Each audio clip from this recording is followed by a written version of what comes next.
آج مسلمان زوال میں کیوں ہیں؟ اس کی کیا وجہ ہے؟ تاریخ ہمارے سامنے جنگ بدر کی مثال پیش کرتی ہے۔ جنگ بدر میں جو کامیابی ہوئی وہ صرف اسی رشتے کی مضبوطی کی بنیاد پر ہوئی۔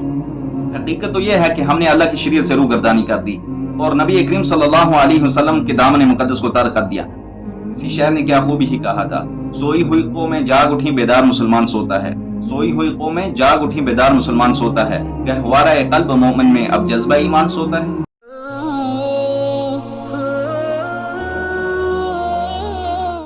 نحمدہ ونصلی علی رسولہ الکریم، اما بعد۔ وہ معزز تھے زمانے میں مسلمان ہو کر، وہ معزز تھے زمانے میں مسلمان ہو کر، ہم خوار ہوئے تاریخ قرآن ہو کر۔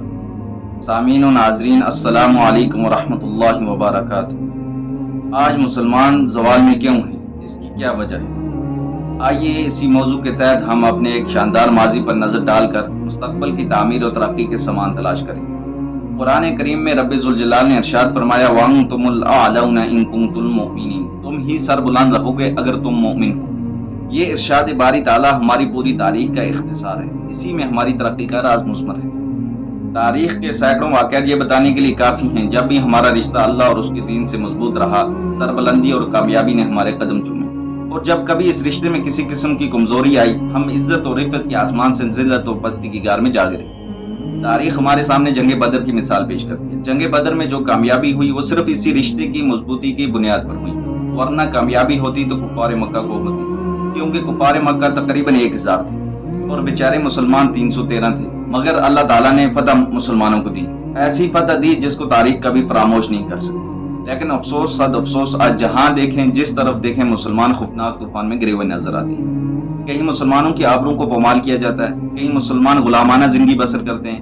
آپ دور نہ جائیں، اس ملک کے اندر دیکھیں آج ہمارے ساتھ کیا نہیں کیا جا رہا، کون سے ایسے مظالم ہیں جن کو ہم برداشت نہیں کرتے، حالانکہ اس ملک کے اندر ہماری حکومت رہ چکی ہے۔ آج ہماری حالت یہ ہے کہ آج ہم اطمینان کے ساتھ یہاں زندگی گزار نہیں سکتے۔ کہیں ہمارے قتلوں کی تدبیریں سوچی جاتی ہیں، کہیں ہمیں ملک سے نکالنے کے لیے منصوبے بنائے جاتے ہیں، کہیں ہمیں غیر ملکی کہہ کے بدنام کیا جاتا ہے۔ ایسا کیوں ہو رہا ہے؟ اس کی وجہ کیا ہے؟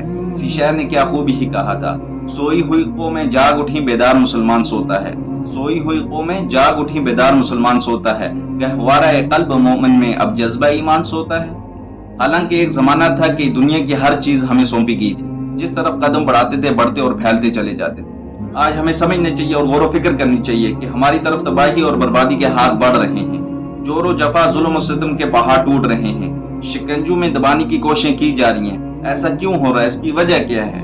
اس کی وجہ ہو سکتی ہے تو یہی وجہ ہو سکتی ہے کہ آج مسلمان نہ رہا۔ آج ہم اپنے مسلمان ہونے کا جھوٹا دعویٰ کرتے ہیں، قوانین اسلام سے منہ موڑ کر، اسلام کے اصولوں کو توڑ کر پھر بھی اپنے آپ کو مسلمان پیش کرتے ہیں۔ حقیقت تو یہ ہے کہ ہم نے اللہ کی شریعت سے روگردانی کر دی اور نبی کریم صلی اللہ علیہ وسلم کے دامن مقدس کو ترک کر دیا۔ نماز ہم نہیں پڑھتے، روزہ ہم نہیں رکھتے، قارون کی طرح مال اکٹھا کر کے ہم رکھتے ہیں، زکوٰۃ ہم نہیں دیتے، حرام ہم کھاتے ہیں، سود ہم لیتے ہیں، شراب نوشی ہم کرتے ہیں، ناچ گانا بجانا ہمارا مشغلہ ہے، اتحاد و اتفاق ہم میں نہیں ہے۔ وہ ہے کہ نبی صلی اللہ علیہ وسلم کی کوئی بھی علامت ہمارے اندر موجود نہیں ہے، نہ ہماری زندگی اسلامی زندگی ہے، نہ ہمارا طریقہ اسلامی طریقہ ہے۔